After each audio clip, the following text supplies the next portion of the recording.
You don't technically need this car. You say that out loud to yourself. You say, I have no space. You say, I'm just looking. Then you click. Then you zoom in on photo number 87 and whisper, oh no. Then you text a friend, the one who always enables you. You say to yourself, this is the last one, knowing it is not. You don't need this car. But maybe, just maybe, this car needs you. Bring a trailer. It's never just a car.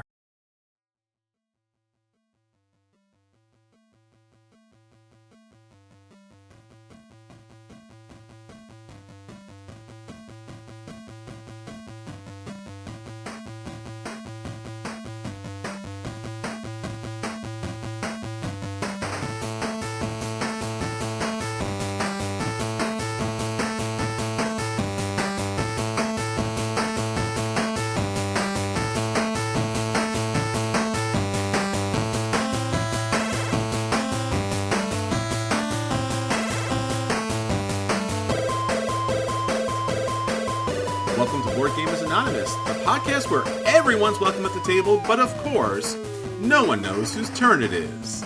This is Chris. And this is Erin. And this is episode 543, our friends' Top 10 Thematic Games. We like to thank all our Patreon backers for helping us bring you a brand new episode. Welcome back, everybody. And again, we're so glad to be joined by Erin. Hey, Erin, how you doing? Hey, I'm doing well. How are you? Doing really well. Erin, thank you for these last 2 weeks of joining us here on the podcast. Anthony had some family issues and business he had to deal with, but he'll be coming back on the next episode. But we've really enjoyed having you here, and it's so glad and we're so great to be able to talk to you this week because we're going to be talking about your top 10 thematic games. Yes. Yeah, I tried to come up with a list that really felt like games that you really get immersed into the theme itself, and I think they're pretty good. We'll see. We'll see what you think.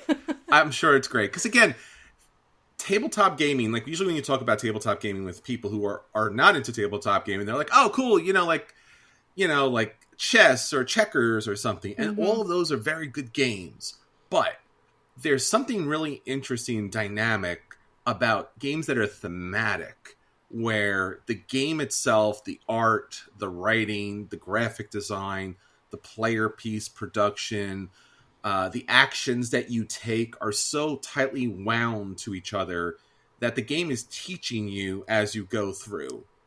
And that lends so much ease to like the learning process, but also the kind of like enveloping yourself in that world, and also help guiding you to like a victory or at least fun at the table. Definitely, yeah. And I think that also there's a way to kind of bring people in with a theme, especially when maybe, like you said, they're more used to games like chess or checkers, or maybe Monopoly is like the most thematic thing they've ever heard of. And I mean, it happens, yeah, right? It's and true. so, 100%. or maybe Clue, Yes. Clue, you really get into that theme. But which is a kid's game, Erin. It's a kid's game about murder. Oh, yeah. I can't... Yeah, But I feel like there's sometimes when you tell someone about the different types of themes you can find in board games, they're just in awe. They're like, how is that a board game? Even the first one, like before I met my husband, Chris, who really got me into a lot of board games, I had played things like Catan, and then a few other ones when I was a kid. We used to play Break the Safe, which I don't know if you've heard of, but yeah, okay. So I played some games. We had a lot of party games for things like that, but I remember talking to him and him saying like, oh yeah, I am into board games. And I was like, what kind of games? And he said, well, I have one game where it's about laying tile. And I was like, what are you talking about? And it was Azul. And that was the first game that we played together. He was like, it's about laying tile in Portugal. And in the end, it was great. I love abstract games, and it's a very abstract game. But it still had a theme to it that was just, it makes it a little more interesting. It allows for the art to really stand out. And I just thought it was such a strange thing at the time. And now it doesn't seem quite as strange. No, it's one of those things. It's the genius behind all of the designers out there.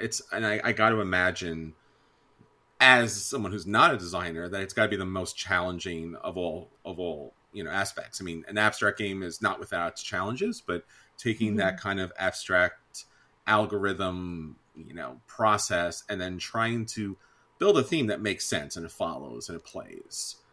Yeah, and I mean, you can also have a lot of great abstract games that don't really have themes. I mean, just like chess or checkers or whatever. Yeah. But I mean, I guess technically chess, there's a theme to it. Yeah. Checkers maybe a little less so. But I mean, I think there's the game Abalone, or if that's how I think that one also doesn't have much of a theme to it. Or even like Othello. I think there's like elements of a theme, but not really. Yeah. And I think that a lot of those abstract games are still very fun, but there's something about modern abstract games with different themes to try and draw people in. It allows for the artists to come out and design these really beautiful games too. That helps to sell them, I think, at least to people like me. So no, makes all sense in the world, and it's a great list, Erin. I really appreciate it putting it together because a lot of people are looking for games that are thematic to kind of involve new people at the table. So, but that'll be our feature review, the voice of the gamers out there. But before we get into that, Erin, there's a lot of other fun stuff happening out there in the world, including some of the stuff that we're doing out there in the world, which is, for you, Board Games for the Better. Obviously, getting more and more games out there to the community and people in need, and people who maybe have not been exposed or not had the opportunity to all these wonderful thematic games. So again, if people have not know anything about your organization or the stuff that you do, give us a little quick hit on that. Yeah, hi. I mean, I know a lot of you have heard about this in the past a lot, but we're Board Games for the Better. My husband and I mostly run this charity. We're a 501c3 nonprofit organization, and we donate games to and puzzles to kids, families, individuals, people who are going through difficult times or don't have easy access to games, or that can benefit really a lot from the mental stimulation and the social engagement that comes with board games. We try to use games to bring people together and to help people take their mind off of difficult things they're going through. And so we just kind of try to spread the joy of board gaming. We also host game days at certain times with certain organizations. We've also done gifting events where we have a table full of games and we have kids or families coming and choosing a game to bring home with them. Oftentimes that happens maybe closer to the holidays. So we've been doing this since 2022, and we've given out, I think, over 6,700 games at this point. So that's amazing. And we're trying to get to I think we'll definitely get over 7,000 this year. So excellent. Yeah, so we're really excited, and if you want to reach out, feel free. You can find us at boardgamesforthebetter.org. You can reach out there. You can also donate both games or financially if you have the means to do so, and anything helps really. So we're happy to invite you into our world. Excellent. Yeah, no, Erin, I mean, again, I want you to repeat that to so many people out there, because I think we can't say enough about what tabletop gaming means to so many people out there. And I've been there when you've done many, many events, and I've seen people kind of get a game. And again, we take for granted in our privileged position that we just have an abundance of games, or a game come and goes and it's not really a thing. And you play it, it's fun, it's fine. But I've seen kids and I've seen families react so amazingly to you and to Chris and to everyone in your crew about I didn't own a game. I can own this. This could be mine. Yeah. I can have something, that's just uniquely mine that I can bring other people to play, or something my family can do together. And it's tear jerking. It really is, because games have a very powerful, wonderful effect on people. And Thank you. Yeah, I think that also, like you just said, actually, I brought to mind these different events we've done, especially with kids in foster care. Yes. Where we've had kids come up and choose their game, and they go and they take it, and they go and they open it and they start playing with people, and then they come to bring it back to us, and we're like, oh, why are you bringing it back? And they were like, well, I played it, so here you can have it back. And they don't realize that it's no, this is yours. And then their eyes light up. They're like, I get to keep this? They didn't understand that, we're actually giving this to you, and it's not something that we expect you to give anything back in return. And I think there's something really special about, giving that opportunity to to a child, especially who has maybe never really experienced that in the same way, especially with something like a game. Oftentimes these kinds of programs have obviously the main necessities for living, shelter, food, water, clothes, things like that, things that you need to survive. But often these programs get funding cut, and the first thing they cut is anything to do with entertainment, or activities or things like that. And so we're trying to kind of supplement a lot of the organizations that maybe don't have the funding to provide things to the kids or to families, other than the necessities, because those are obviously the priority. So we know that, games are not necessarily a thing that you need to survive, but it's something that makes it so much more enjoyable, and something that you can really, I think like social engagement is necessary for people too, and that's kind of what this helps too. Absolutely. Yeah, and I think it's really important to, for people to feel grounded and connected to a community, to have something that allows them to do that. And so much of the foster population, when they age out, do become homeless, right? It's a very large percentage. Definitely. And in the United States, we're talking about 50% of the homeless population has spent time in foster care. So I would say about 30 to 50% of them, once they age out to 18, now what do they have? They don't really have much of anything with them because they don't have that home. So it's a small token. It's, but it's an important thing that people do care enough to think of them and want them to have a thing, a place, a way to connect to the community. So in our day and age, where here in the United States, that's kind of vilified to be, homeless and challenged. I think it's an amazing and wonderful thing that you all do at Board Games for the Better, because you're engaging with people at a challenging point in their life and providing not just a game, but care. And I see you. And I think that's one of the things that tabletop gaming can do, is by leaving that seat open for other people who may have never had that seat open for them, may not have had that space open for them, or because that space has typically been closed to them, they wouldn't even think of even asking for a place at your table. So thank you so much for all the work that you all do. It's really a wonderful thing. I appreciate it. No, we try our best, and it's fun for us, and we know we're just like a small drop in a lot of different efforts to help people, but it's at least to play a small part, we're happy to do it. Yeah, but it's all those little drops that make an ocean, and all doing it together. So again, we're really grateful and thankful that you're here. On another point here, there's also a lot of other people out there who are also doing such great work. So much so that we started Board Game Academics, because we wanted to highlight all of the academics, the researchers, and the practitioners who are using tabletop games to benefit their community, to benefit their clients, their consumers, their patients, everybody out there that they're helping. We're doing a conference on October 4th and 5th at the Strong National Museum of Play in Rochester, New York. You can go to boardgameacademics.com/register, and you'll have an opportunity to meet about 20 or 30 of these wonderful people who have spent time with tabletop gaming to engage with communities that you didn't know tabletop games do, and to do it in a really fun and dynamic way. And, we all have board game collections, tabletop games out there that are in our house. Wouldn't you love to know that those games can actually do a lot of good for a lot of other people, or engage a lot of other groups, or can be utilized in a lot of different ways? Well, this conference is here to help educate you and show you all the fun things that tabletop games can do beyond the traditional gameplay. So please, if you haven't gotten a chance, do me one favor, because Anthony puts a lot of work into this. Boardgameacademics.com/register. Please take a second, stop right now. If you can. If you're running or driving, don't do that. But everybody else, please take a moment, take a look at the register page, because there's a lot of great information. We've updated tremendously. We would love for you to attend. If you cannot attend, all of the resources on our website are free. You can read all of the academic articles. You can read all of the essays that people have written. You can watch all of the presentations we've done.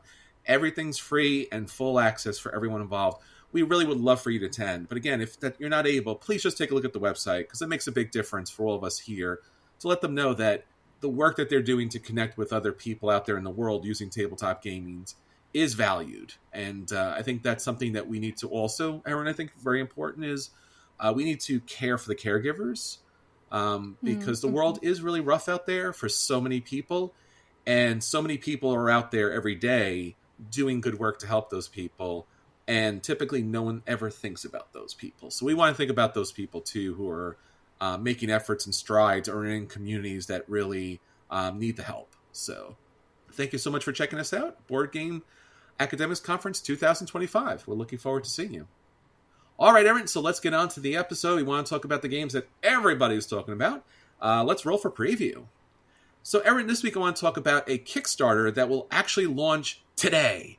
But by the time you're listening to it, it's not today. It's probably a week from now, because we're ahead of schedule. And Erin's been nice enough to come on Tuesday afternoon. Usually things on Kickstarter drop like Tuesday night. So this is early information, early predictions, early excitement about a Kickstarter that is kind of different and unique. Erin, you know about AEG, right? You played AEG games, right? Yes, many. Okay. So I like AEG a lot, and I think they do a very good job of producing a lot of really fun games at a pretty reasonable price point. They're doing a Kickstarter, and they've done a lot of Kickstarters, and they've all backed, and they've all come out, and they've all been great. This one's called Into the Fun Factory. Now, the reason why I bring this up is not just because they have a really cute little robot game, and I love robots, Erin. I don't know if you know that about me. I'm a big robot fan. But they have that game, and you could take a little bit more, interest or get some more information specifically on Board Game Geek. They have a little more information here, but not too much. But what I'm really interested in, Erin, is because, we talk about loving tabletop gaming to the point of crazy addictions. I have that, or had that, for quite some time with a game called Smash Up. Erin, have you played Smash Up? I have not played it, but we have donated it a lot. Okay. I think just because of the replayability and the theme, people get really into it. Now, are you kind of concerned now at this point that I'm telling you that people will get addicted to it, because it's one of those games that is very fun, very fast, and basically you're taking two kind of wacky factions. So it could be ninjas and ghosts and putting them together, or it could be like 1980s quasi legally distinct Transformers and kitties, and you're putting that deck together. So at some point, the nostalgia and the legally distinct IPs that they put together are so much fun just to collect. Forget playing the game. Yeah. that I've collected them to the point of having to buy the big box, and then collected more and had to buy the bigger box. And then at some point I got exhausted and I fell down and I couldn't collect anymore. So, now, AG, for all of us out there, our connoisseurs out there of tabletop gaming, maybe you out there who are listening have actually collected some Smash Up stuff, but have always wanted to get, let's say, a complete collection, or at least partially complete collection, or you missed some expansions that have gone out of print. Well, with this particular Kickstarter campaign, Smash Up is doing a print on demand. So, what that means, and why this is kind of really interesting and a little bit on the wacky side, but a lot of fun, in fact, is that, Erin, we looked up the numbers. We could not confirm numbers. We did our hard journalism, and by that I mean we looked on the internet. Yes, and multiple locations. Multiple locations. That's journalism, people. At least it is these days. At least for corporate news, not for the investigative reporters out there. God bless them; they do great work. But we've done the hard work, and we do still not know the total number of factions in Smash Up. But it's somewhere between 82 and 106, according to multiple sources. You should also know that Erin and I are insanely ridiculous academics who are doing dissertations right now, and we are not happy that we do not know this number, because we do want to cite this number professionally, because we've become so academically obsessed with being as accurate as possible, and we cannot find an accurate source on this. That is definitely true. Yes, we're very upset about this. So if you happen to know the accurate number of factions in Smash Up, please hit us up on our Patreon or any of our social media, because that would be very helpful. Erin and I probably will not get good sleep tonight or any other night. I was going to say. Until we find out the actual number. BEG disagrees with AEG, and AEG disagrees with its own Wikipedia, and Wikipedia disagrees with the AEG Wikipedia, and Google AI doesn't know what the heck it's saying, and ChatGPT has a completely different number, so I don't know. But I think we'll find out with this campaign. So if you're interested in Smash Up and wanted to get more of the factions, this will give you the opportunity to actually have an opportunity to pick them up, because you'll be able to purchase, seemingly, again, the Kickstarter's not up yet, but seemingly be able to purchase the factions that you want that you have not gotten an opportunity to get. Like, I own, I think, almost all. I think the one faction I do not own is the Cthulhu faction, ironically, because back in the day when this first came out, Erin, it was like, oh, they're going to release like 4 or 5 expansions and like that's it. And that's, you just pick what you want. And I was like, I don't know if I want the Cthulhu one. I'm not a really Cthulhu guy. And now that they've released anywhere between 5 and 5,000 expansions, I'm really sorry I didn't pick up that original faction, because my box has the dividers in it, Erin. And one of the dividers says Cthulhu faction in it. And I'm just every time it's just a reminder that you missed out. It mocks me. It mocks me horribly. So this, again, we'll see what it finally turns out to be, but there will be a print on demand, which will allow you to have an opportunity to pick up the factions that you have not picked up before. In addition, it also has a lot of other stuff that goes along with this. It's going to have a lot of additional expansions, including Let's Go to Japan, War Chest, and a bunch of other stuff. Basically, this Kickstarter is there to help you pick up stuff that you have not picked up previously. Now, the print-on-demand Smash-Up cards are going to be different than the actual ones that you purchased originally. I don't know how I'm going to feel about that, Erin. Just saying. Yeah, it's not going to match the things that you already are using. Especially if you said you combine decks together, right, in this game, or factions together. Yes. So if they're different quality cards, it may. I think you're going to have to sleeve these. I think the backs might be somewhat identical, but again, if you have something that was printed, I don't know, 10 years ago, something versus something printed now, it's going to be different. So, but or if you've used the cards that you have already compared to the new ones, Yes. Erin, I just I can't do this. It'll all be okay. Don't worry. On the good side, there's supposed to be a bunch of errata that are supposed to fix some of the factions that are maybe too weak or too odd, for gameplay, because they released, again, we don't know how many expansions. But Erin, they released a number of expansions. A number, yes. Good. I don't know, like there's a mathematician out there who has that weird kind of, X, right? X represents an unknown variable. Number of expansions. So they released X number of expansions. X number might be available on print for demand, and they're going to fix X number of erratas and stuff because, Smash Up didn't know they were going to produce X number of expansions. So therefore, X equals sanity divided by Cthulhu. I don't know. People, cosmic madness. Chris is losing his mind. I'm going to stop looking at this, Erin, because I don't. Just close the tab. Don't look at it anymore. Maybe someone will put Chris out of his misery and just send the number over. You just need to send the number over. I'm not even. Then we can edit. Yeah, we can edit the podcast afterwards and add the number in on all the X's that you mentioned. Right.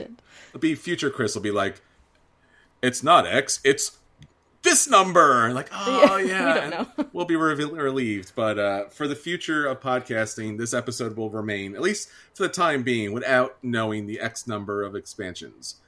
Because there's promo expansions, and there's big box expansions and little box expansions, and yeah. All right, let's not continue to talk about this because we're going to go cosmically insane. So, Erin, let's roll for review where games actually have expansions that you can count. What did you play this week?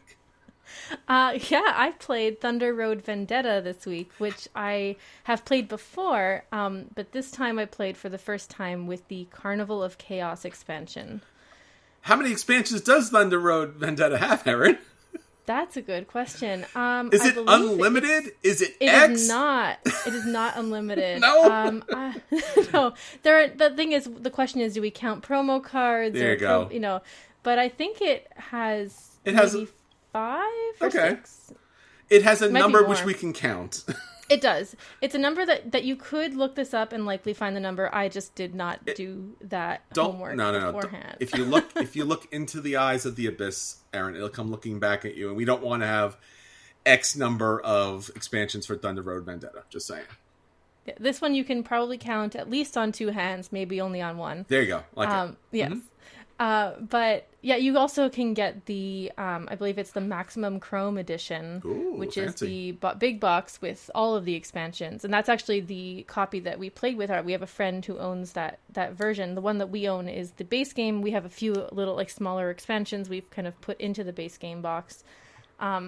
But yeah, so we got the chance to play with the Carnival of Chaos expansion for the first time using this Maximum Chrome Edition, which also has deluxe components, and it's like, I think like all the cars are washed, so you have like a little more dimension to the minis that you're using.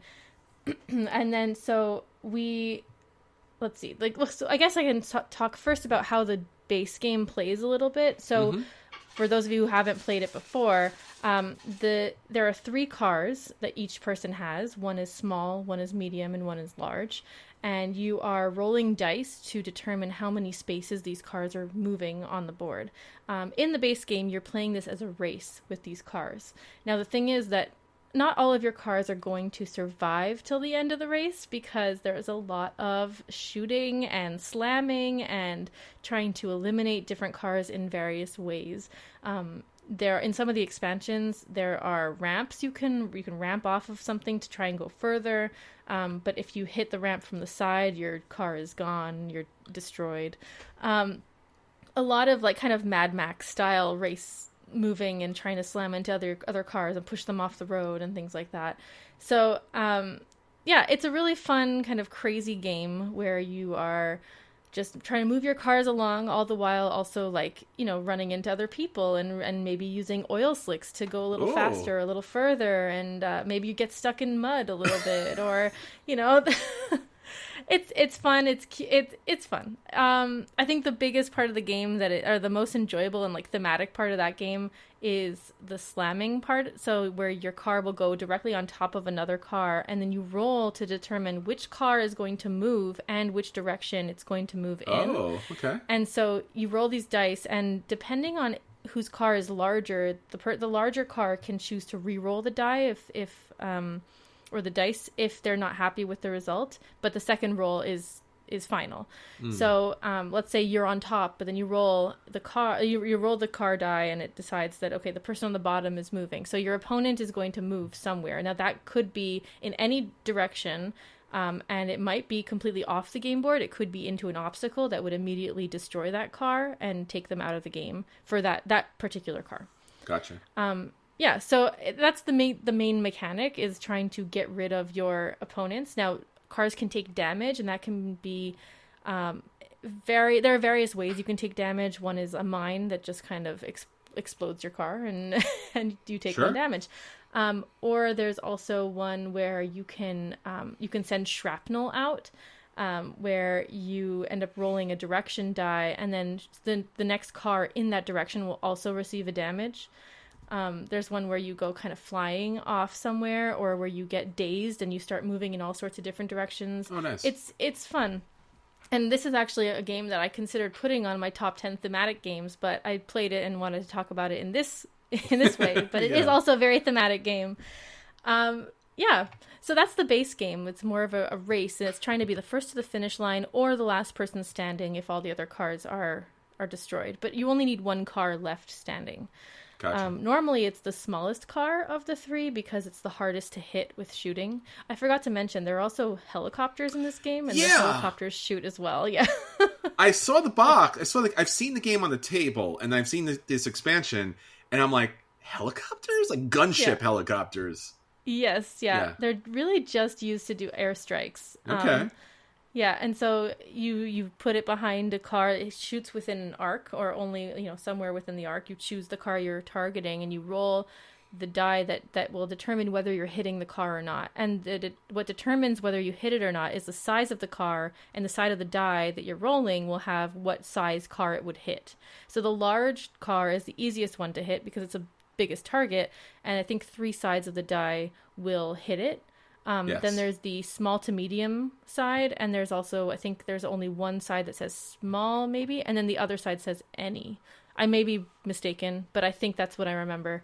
Definitely hardest to hit the small and easiest to hit the large. Okay.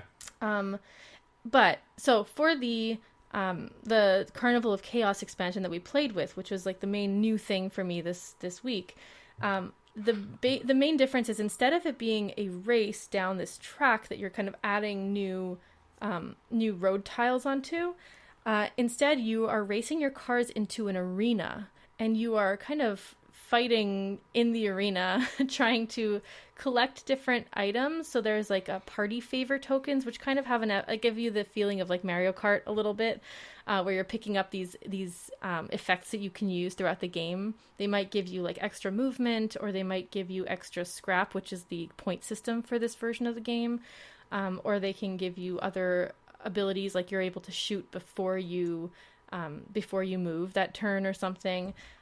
You can also pick up super weapons, which are these like supercharged weapons that instead of just shooting normally, you're able to do a ton of different things. One person picked up a card that said that they could shoot in any direction of their front arc, I think, but it could go as far as they wanted in that direction. Whereas normally you can only shoot whatever's within the first space of your car. Gotcha. Yeah, so you're just kind of going along, picking up these favor tokens, super weapons, and the scrap. Scrap is what's giving you the points, like I mentioned, along the way. And there are different things that will help you get scrap. There are different obstacles that kind of shoot up from the ground that you can knock people into when you slam into them. You can slam them off of the arena somewhere. And yeah, you're just trying to make sure that you keep one car alive until either the end of the game or until until everyone else until someone has lost all of their cars. Once someone is out completely, you finish that round, and then that's the end of the game. And then it's whoever has the most scrap among the players who are still in the game that wins. It's a really fun game of itself. I think that the Carnival of Chaos expansion, the game was just maybe a tad longer than it needed to be. Sure. I'm happy we tried the game this way. I think I prefer the original version of racing. Okay, sure. But I think that there's something about it. The other thing is that the normal tiles for the road tiles, there's a very clear indication of which way is forward and which way is backwards. You can't move your car backwards in this game. So there's a very clear, you have to stay facing one direction the whole time. When you get into the arena, because it's a circular kind of space, all the pieces are no longer these arrow-shaped pieces. They are hexes. And the thing is with the hexes, you have to kind of choose which direction you're facing the whole time.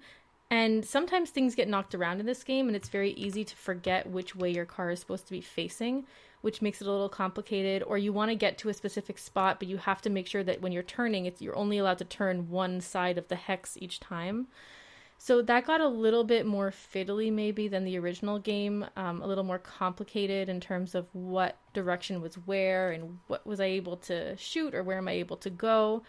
So those are maybe my things that are a little bit more make me enjoy the base game more than the Carnival of Chaos version, but I think it's still fun, and the more players you play with, the better. So I think the max is 4 or 5 player count. Yeah. So I think that the game itself, as the base game, is definitely a buy. Oh, nice. But for the Carnival of Chaos expansion, I would say not necessary, but unless you're really into that kind of, just everyone jumping into a pit and seeing what happens. It's like that MOBA kind of gameplay where it's just like, here's a spot, I just do things, and you're like, oh, okay, yeah, just shoot, yeah, all right, fine. Yeah, fine, exactly. Yeah, which is fun, and in and of itself, there's something fun to that. I think that the game could have lasted maybe 2 rounds fewer than it did. Sure. But, okay. Yeah. Maybe, I guess if I wanted that, I could have tried to eliminate more people more quickly. But you did the best you can, Erin. You tried to destroy your enemies. I did win the game in the end. So, nice. Excellent. Well, then that's more of a play then, I guess. Than, Yeah. It's not necessarily to own. You don't have to own that. It's not the Definitely, best version of the gameplay either, as far as, yeah. Yeah, but it's fun to try out, and then I feel like you maybe enjoy the base game a little more because you're like, yes, more comfort. You know? We can actually drive in this driving game. Yeah, there you go. Exactly. That makes sense. Excellent.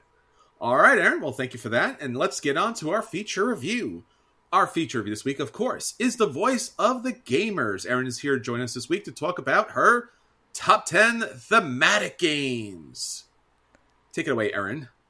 Yeah, so I thought of different ways I could bring in games today to talk about, and one way that I really get into gaming is through themes. I tried to choose games where I felt like they've given me the feeling of really being immersed in the game's theme, and not just, you know, the artwork or what, you know, or the.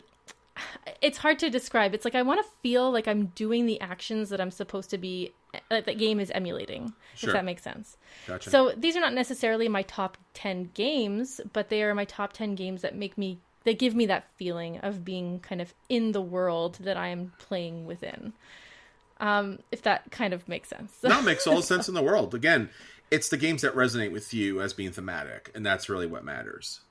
Yeah, and games where I feel like the theme is a really big part of the game, and it maybe makes the game even better than if it didn't have that feeling. Absolutely. So my number 10 pick is a little bit of a, maybe I'm cheating the system a little bit here. I'm doing like a group of games here, just because there are so many of them. So Sure. Pandemic games in general. Absolutely, yeah. I think, you know, Pandemic Legacy, the regular, or even Pandemic Iberia, and even the games that are slightly different, like Pandemic Rapid Response. I don't know if Yes. you've played that, Chris, but yeah. I find that all of these games really put you into this world where all of the mechanics are really related to what's happening in that space. So obviously with Pandemic Legacy, like things are changing all the time, and just as they would as they did a few years ago. Maybe we don't want to think about that too much, but you see the trajectory of this kind of narrative, and you feel like you're within that world. And when we played Pandemic Legacy actually during the pandemic, which maybe was a little too close to home, but super thematic there, Erin. yeah, super thematic. Maybe I have a little bit. It's a little Jumanji Yeah. of you, Erin. I'm just saying. Maybe just a tad, but it did, like, it gave us something to do. It was fun. It was a way to kill time, I guess. And it was enjoyable, and there's something about it where things are changing, and you're getting these characters, and I feel like all of the characters really played in a way that fit with what the character was supposed to be. Absolutely, yeah. And then in a similar way with Rapid Response, there's kind of that feeling of like urgency because of the real time aspect of it.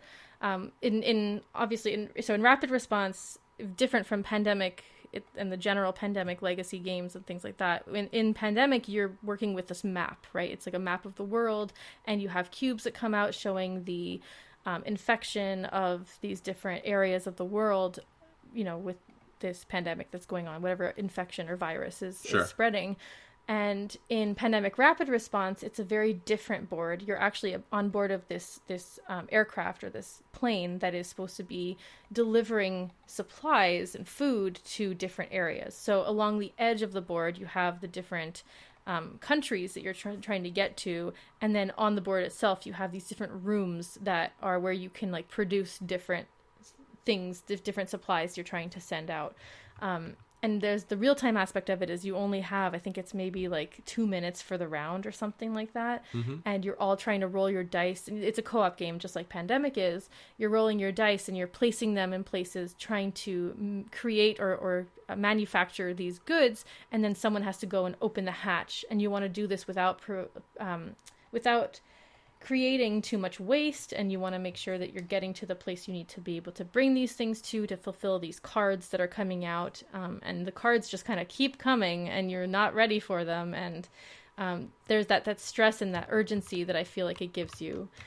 With the other Pandemic games, maybe there's not as much of the urgency other than through like the deck that's kind of slowly depleting, or the epidemic cards that are coming out. But yeah, I just feel like all of these pandemic-based games are all very thematic, and they really do immerse you in that world.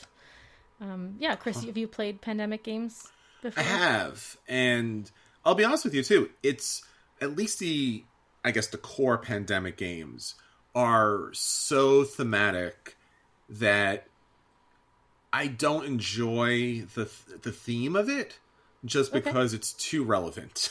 It's just way too relevant. That is completely fair. Yeah. I get that. Yeah. Yeah, But the mechanic itself is brilliant, and I've loved, like, one of my favorite games of all time is Defenders of the Realm, which is basically Pandemic, but what if high fantasy. So, and it's a little more removed, a little easier to take.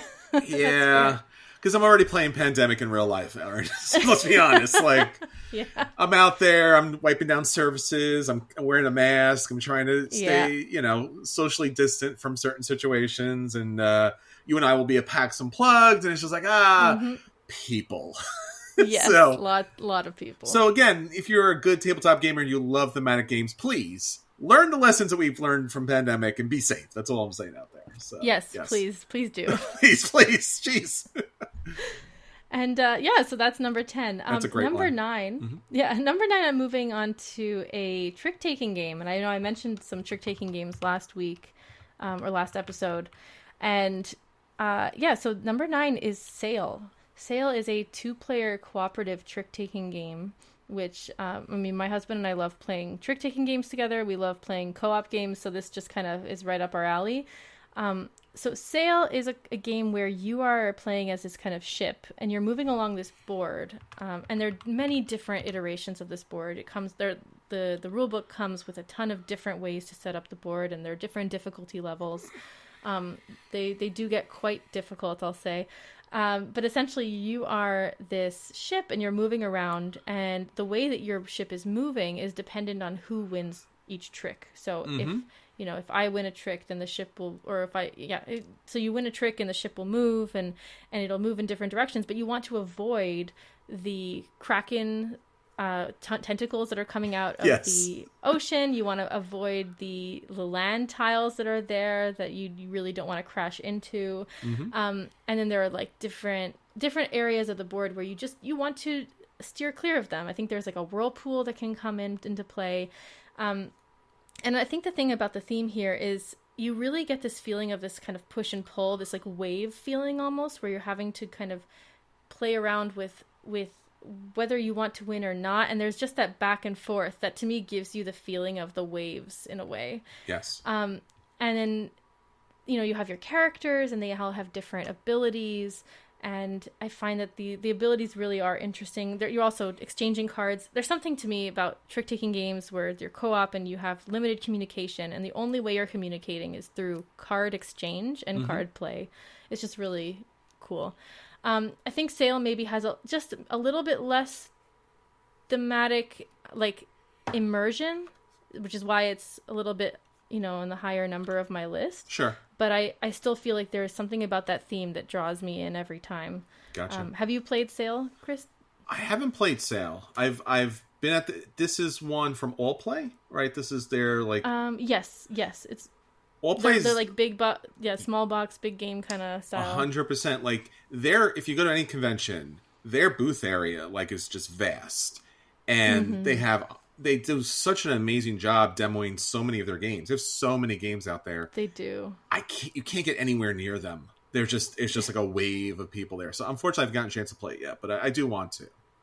Yeah. And the only reason that I've played it really is because we got, I think when Sail was in, there was a Kickstarter or some sort of crowdfunding where we got a few different games. Yeah. I think we got 4. Yeah. And so we have all of those, and they're fun. They're great. I like that they're small. They don't take up a lot of space, but they all have like a good like game feel to them, and the components are really nice too. Yeah, they do a great job. It's like small production, high quality. Yeah, definitely. So yeah, that's Sail. Number 8, I have Kelp Shark versus Octopus. Ooh. So Kelp is a game, another 2-player game. I mean, I play a lot of 2-player games. So. But Kelp, it's a game where it's essentially hide and seek between 2 players. One person is playing as a shark and one player is playing as an octopus. What I really like about this game is the asymmetrical player mechanics. So it's not just like asymmetrical powers, but like the mechanics of the game are so different for the two people playing. So as the shark, you're playing more of a deck builder, you're playing cards, you're, you know, trying to use these cards to be able to swim around, and to try and find the octopus who's hiding. And then the octopus is playing more of a bag builder game where they're kind of drawing from a bag, and they're placing their little tokens on the board and trying to hide amongst all these different tokens. And the thing I find that really called to me to put this into this list for the thematic part of it is that when I was playing as the shark, because that's the part that I've played most in this game, I really did feel the whole time like I was swimming around like a shark. And I think part of the reason for that is that you are, so you're rolling dice also with the shark character.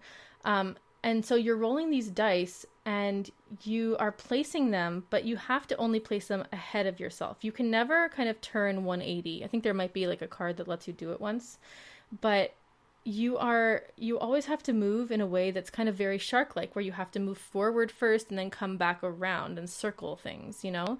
And I think that was the thing that really made me feel like I actually feel the limitations of being, you know, a fish or shark in the water and not being able to just kind of turn around in like, you know, a split second. Yes. So there's that feeling of the movement through water and the slow kind of stalking of it that I felt really brought that out. I know I've heard some like mixed reviews about the theming for this or how people have felt with the two different characters, but for me personally, it's something that really stands out to me in this game is the movement and the really feeling like I'm a shark looking for this octopus. Yes. Yeah. I did not back this on Kickstarter, which I regret to this day. We talked about this because it just every element of this game, again, the asymmetric gameplay, the art, the design, the production, and what you're just saying, which is 100% true, which makes me even more sad that it does really feel like you're playing these different, you know, creatures of the ocean that are kind of like, you know, hunting and prey and dodging and, you know, and like doing what they do best because they're smart. They're the best at what they do, which is amazing. I think I might have, just quickly, I think I might have mixed up some of the mechanics. I think that the octopus might have been more, I'm remembering, because I haven't played this game in a bit, but I actually think the shark had the bag building maybe because it had the dice that you're pulling out of the bag and different colors of dice. Sorry, just to clarify, I know I think I messed up. Anyway, feel free to check it out. It's a really great game. Yeah. No, but the mechanics I mentioned might have been a little bit backwards, but yeah. Sounds good. Sorry to interrupt you. No worries. It's all good. No, one does one thing, one does the other thing. It's all you need to know. And those two things are different. One is it's hide and seek. So if you take out the very thematic elements of it, one is trying to hide and placing and moving, and the other one's trying to find them. So, yeah. Exactly. Yeah. So that's number 8. Number 7 is probably one of my favorite games to play in general. I actually don't play it quite as much as I wish I did. And that's the Quacks of Quedlinburg, which now has been changed, I think, to just Quacks with new artwork, which I don't love the change, but it's fine. We'll let it slide, I guess. Nope. Yeah. So the Quacks of Quedlinburg, which is what I will refer to it as. That's fine. Yeah, I love this game. I think that I know for some people it might last a little longer than they feel it should. But there's something about it. So basically what you're doing, it's a bag building game and a push your luck game. Chris, have you played this one before? I have. I've even played this in prototype form forever ago. And they were like, and it was really a lot of fun. It's a great game. I like it a lot. I like bag building. I like press your luck. So this works really well for me. Yeah, same. So I feel like with this one, I like the replayability also, and we have the expansions, which I will say, I think that the expansions for this game make it a lot better than just the base game on its own, because especially with the Alchemists, I believe, the expansion, it really pushes people to try and diversify a little more rather than just focusing on one very strong ingredient. But essentially, what you're doing in this game is you're collecting these ingredients, you're buying ingredients from this shop, and you are adding them to your bag, and these are options for you to pull out of the bag to put into your potion on each round. And every round you're adding more ingredients to the bag, and so your potion is getting kind of more and more powerful, and you're getting further along this kind of spiraling track in your potion. And you're trying to avoid exploding, or like, having that pot explosion. And I think the theme for this, for me, just gets really exciting with the idea of it exploding, and you really don't want it to do that. But you're adding all these different elements to your potion, and they have different abilities and different powers. And there's just something about it that always pulls me in. And part of that is the mechanics, because of the push your luck, like we said. But then also I think that the actual theme itself is just really fun. And I personally like the old version of the game. I'm not sure. I think maybe people weren't as drawn into the artwork for some reason. Maybe it's a little too older, kind of European looking vibe, but I think it's great. So yeah, so I feel like that this theme, there's just this, you really get that feeling of building or adding these things to the potion, and just really hoping that the next thing you add is not going to be something that causes you to explode. Yeah, no cherry bombs, no cherry bombs, no cherry bombs. Exactly, yeah. Yeah. Okay, so that's number 7. Mm-hmm. Moving on to number 6, we get another car-focused game. This is Heat Pedal to the Metal. There you go. So another racing game. Chris, have you played this one? I have, and it's a lot of fun to it's again, there was a time, Erin, back in the day where all racing games was just like throw a bunch of dice or throw the bigger die possible. Yeah. And this was really, it's a smart game.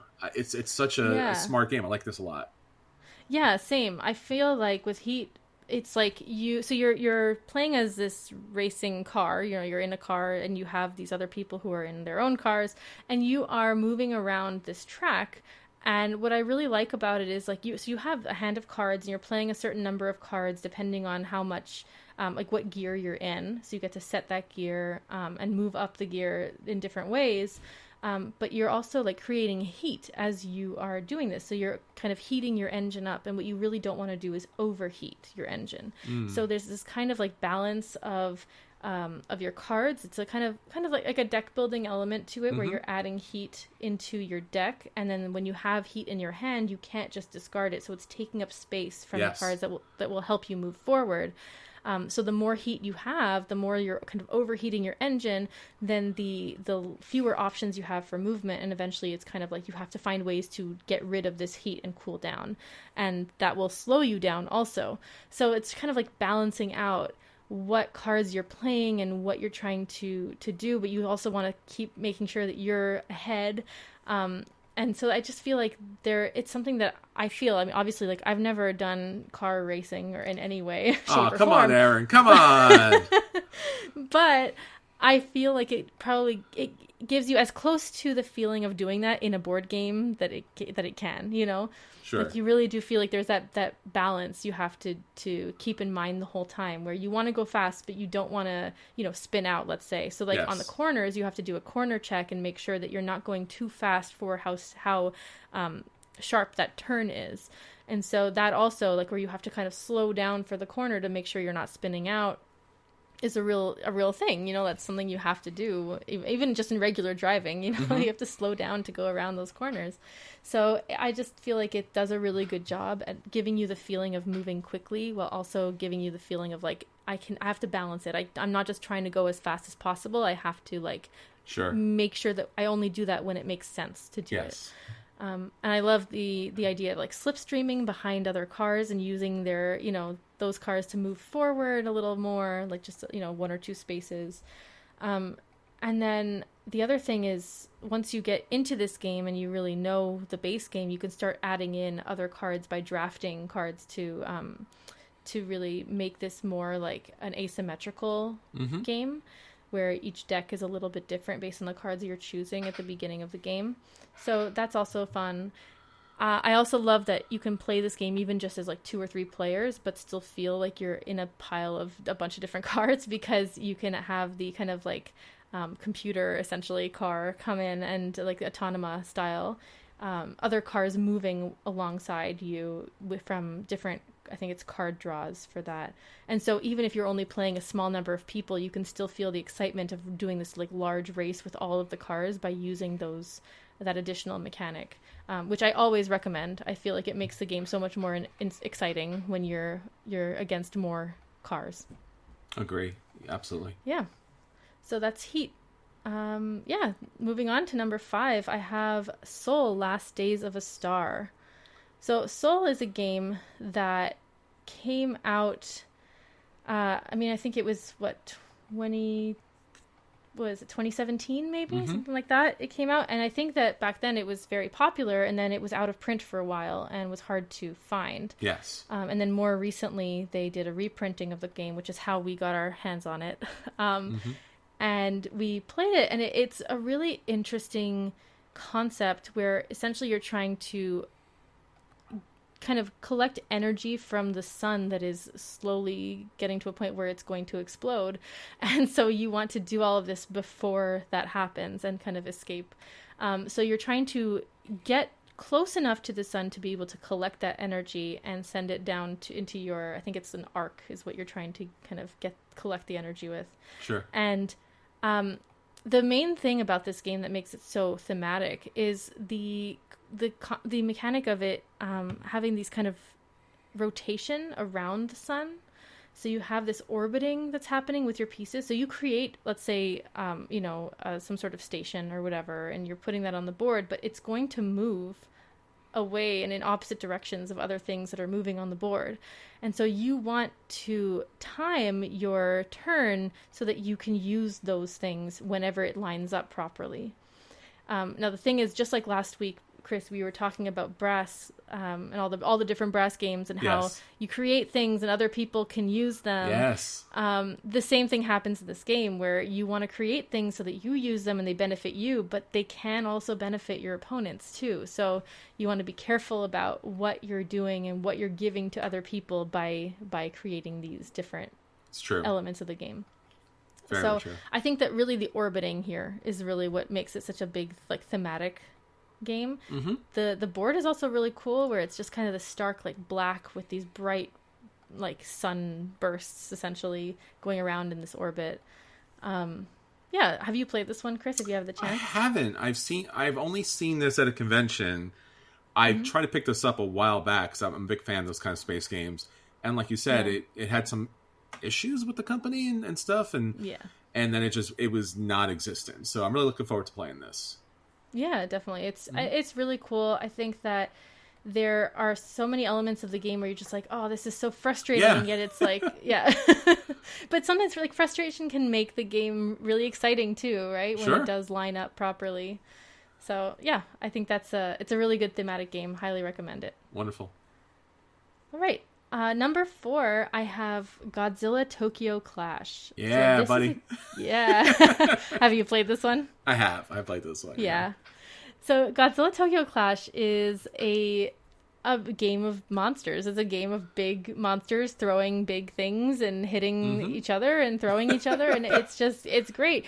It really does give you the feeling of being in a Godzilla movie as one of these monsters. So in this game, you can play as Godzilla, you can play as Mothra, as King Ghidorah, or as Megalon. And you are essentially battling for, to be the most scary and dangerous monster, in Japan. And so you have these like miniatures that you're playing with, and they're quite large actually for miniatures too. But you have this like Japanese like cityscape with these buildings, and you also have these smaller buildings, and you have vehicles, and different monsters can throw different things, or they have different abilities. And so you have this like all free for all monsters throwing each other into different things to try and cause damage and things like that. So you really get the feeling of stomping through the city and just being Godzilla or whatever monster you're choosing. Go for it. Look, I'm a big Godzilla fan. Like back since I was a kid, watching those rerun movies on like local TV on Saturday, I guess afternoons. Yeah. And the most recent one, Godzilla -1, which if you have not seen it, you should absolutely see it. Like, again, even if you're not a really big good. giant monster fan, like, this is not that movie. It's incredibly thoughtful and dramatic. And then over the years, wanting to play like a really cool Godzilla game, and again, about the throwback movies where it's just giant kaiju kind of slapping each other around. And Funko did it, because that's what it is. It's giant monsters slapping each other around in this very thematic kind of way with the city pieces and the giant monsters. And Funko does a really good job with their production, and it's fairly inexpensive. So it's a lot of fun. And I feel like it's not talked about a lot either, I find. Yeah. And it kind of like falls through the cracks a little bit, but it's like when you play it, it's like, yeah, you really do feel what you're doing is what you want it to be, you know, for a kaiju game. Absolutely, 100%. Yeah, even the cards themselves, I think like you really feel when like there's a powerful move, like the what is it, like the beam of radiation that Godzilla sends out. Like there's really, you feel that you have to like build up to it. You have to build the radiation and then let it out. And I think it's really well done. Excellent. Great. So we're already at the top 3. Ooh. So top 3, Legendary Encounters, an alien deck building game. So I really enjoy playing. Maybe you'll notice there are a lot of co-op games on this list, but Legendary Encounters, specifically the alien version, I know it's hard to find these days. We actually have a copy of it in our board game library with our charity, with Board Games for the Better. So at future events, we might have some harder to reach games that you might want to try out. So we'll keep an ear out for that. But Legendary Encounters, an alien deck building game, we also own a copy ourselves, and I really enjoy it because it really does feel a lot like the Alien movies. Yes. And it's like especially because there are certain ways you can play it that are maybe more randomized, but there are others that are designed more to mimic the different movies of Alien. And so if you play through kind of like the first movie, you really do see it all happening that way. And it's really cool. Like you get that suspenseful feeling of of an alien, like kind of suspenseful horror sci-fi movie, but in the game. Have you had the chance to play this one, Chris? Yes. This was, this goes way back. I mean, like 12 years for Legendary, but Alien certainly out of all of them is absolutely the most thematic. It just it makes a lot more sense, where the other Legendaries didn't really make a lot of sense, and like sometimes you lose and win, and it's like, I don't know, did we do a thing? I'm not really sure. But this one really felt like you were dealing with the challenges and the evil, or the aliens there. Yeah, and like this idea of like knowing that there are like the air vents that like the alien is traveling through, and you don't know who's where or what's coming, or what's making that noise, and then suddenly it's like, oh, it's the cat, like yes. So there's this idea of like you have all these cards laid out face down in front of you, and you are waiting to see they're slowly moving up to come into your kind of main combat area. And as they're coming, you can reveal them, but sometimes on revealing them, they will do something that's negative, and sometimes on revealing them, it's very positive. And so you are kind of trying to mitigate that, but also it's just like, it's kind of worrying and nerve-wracking, but it's really fun. Ultimately, the whole game it's a deck building game, and you're recruiting these people that are the different decks you're putting into your main deck here to in the shop kind of thing. So you are recruiting different people who do different things, whether it gives you more buying power to recruit more people, or maybe it gives you more attack power when you're fighting, or other abilities. And it's just a really fun deck building game. I'm actually not a huge fan of deck building most of the time. But I think that this one just does it really well, and maybe because it's co-op, I like it more. But Gotcha. It just works for me. And as an alien, as trying to like emulate the Alien franchise, I think it works really well. On a similar note, and maybe I can do this more as like a 3.5 or a 2.5 kind of thing. Nemesis is another really thematic alien game. Or alien-based game, even though it's not the same IP, you definitely see a lot of similarities there. And Nemesis is also very thematic. I feel like I maybe haven't played it enough to talk about it in as much detail, which is why it's not on the list. But it is also very, very thematic and very much in the alien kind of universe. Very true. Yeah. Okay, so number 2, I have a very popular game that came out in recent years, Sky Team. Mm-hmm. So, Sky Team, like a lot of my other games on here, cooperative, 2-player game. And so there's something about Sky Team that, while maybe with some of the other games on this list, I feel immersed in the theme, like I'm actually doing the thing that is in the theme, like, with driving a car in Heat or throwing monsters in Godzilla or something like that. Sky Team, I don't necessarily feel like I'm actually landing a plane, but I feel like the board and the way that they have, like, thematized this game essentially has really gives you still like a similar feeling of I'm doing something important and it's really bad if I mess this up, Yes. So with Sky Team, you're playing as a pilot and a co-pilot, and you are very like minimal communication. You're playing dice that you're rolling like behind a screen. You're playing these dice to try and land a plane safely while avoiding other planes in the airspace, and while putting down your brakes at the right time, or just making sure the plane is facing the right direction or is turned the right way. And there's just a lot of things you're trying to communicate with your dice plays that, again, just like with Sail, like there's something about limited communication that I really enjoy. And I think really, even though maybe that doesn't actually fit the theme of a pilot and co-pilot, I feel like there's a lot of communication usually, hopefully, between pilot and co-pilot. But yeah, Chris, you've played this game before, right?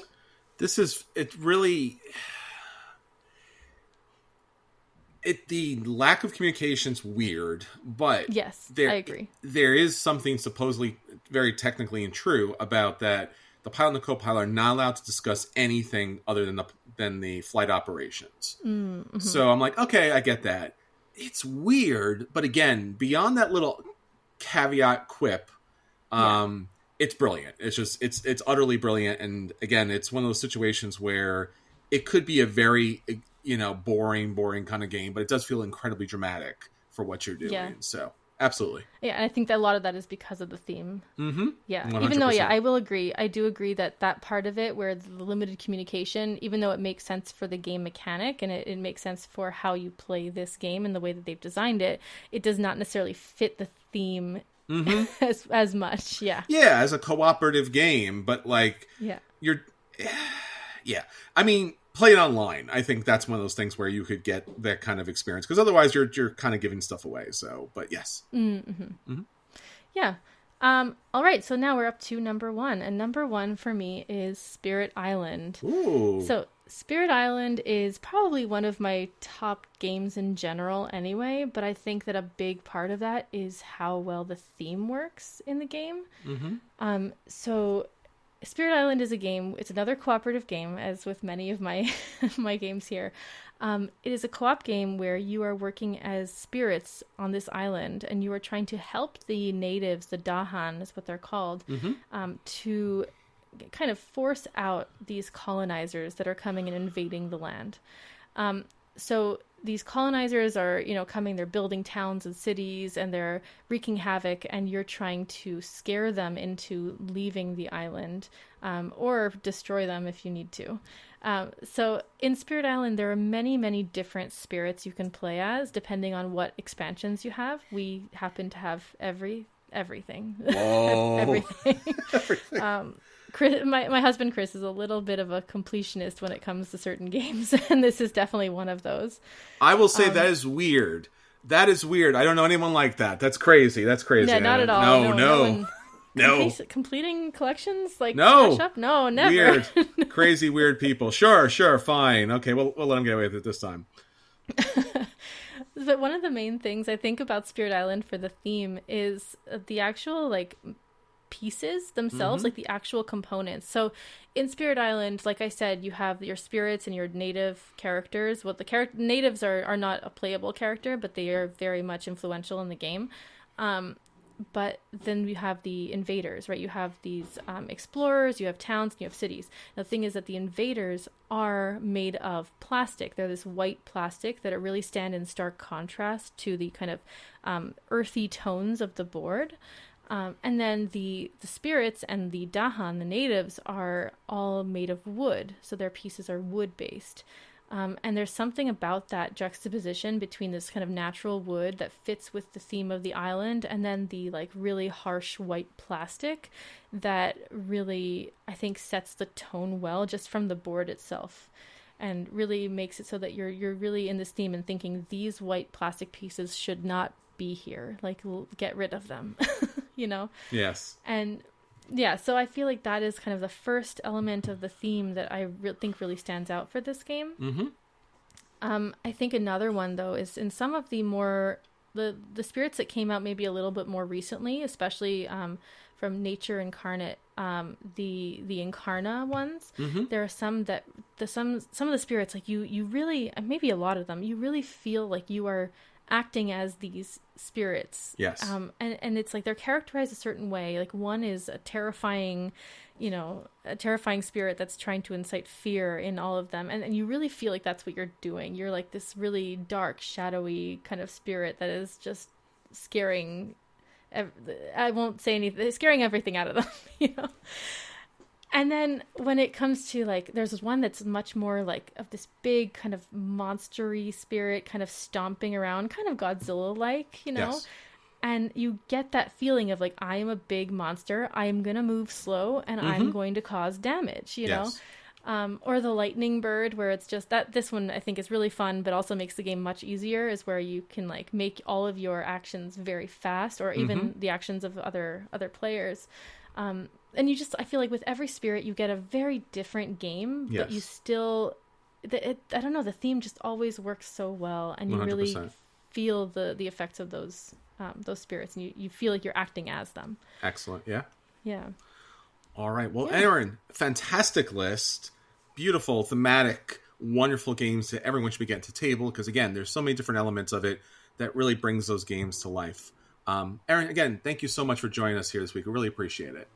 Yeah, no problem. Thank you so much for having me. All right, everyone. Until next time, this is Chris. And this is Erin. And we'll save you all a seat at the table. Take care, everybody.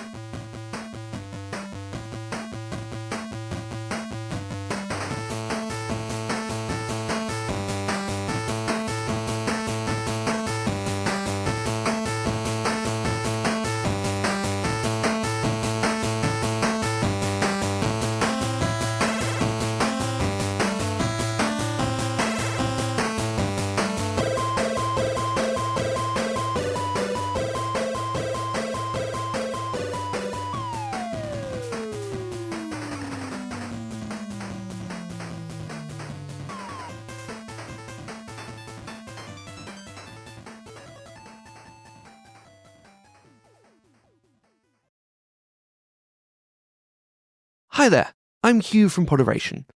If you like today's show, why not check out Dungeons & Dragonfruits, the bizarre, strange, and queer in every sense of the word D&D podcast. Join 5 friends as they laugh, learn, and adventure their way through the weird, wonderful world of Widdershins, where dragons hatch from trees and have adventures of all forms in every shape and size. Available wherever you can get your podcasts.